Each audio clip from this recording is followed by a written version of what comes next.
गर्मी की शिद्दत में इजाफा होते ही शहरियों ने ठंडे मशरूबात का इस्तेमाल शुरू कर दिया है। देसी मशरूबात ना सिर्फ सस्ते हैं बल्कि जिस्म को फौरी तवानाई भी फराहम करते हैं। मजीद जानते हैं हमारे नुमाइंदा उरूज रिजवी से। जी उरूज, आगाह कीजिएगा इस हवाले से।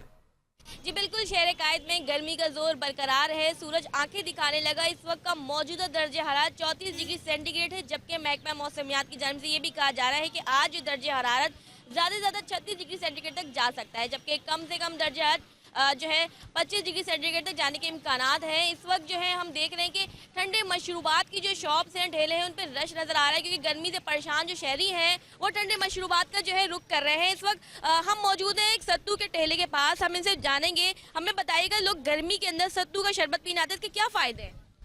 जी, पहले तो इसके ये फ़ायदे हैं, ये गर्मी के लिए बहुत मुफीद है। तो हम पंजाब से स्पेशल कराची वालों के लिए आते हैं ताकि कराची वालों को गर्मी कम लगे। तो लिहाजा इसमें जो चने की मिकदार है वो जोड़ों के लिए बहुत अच्छा है।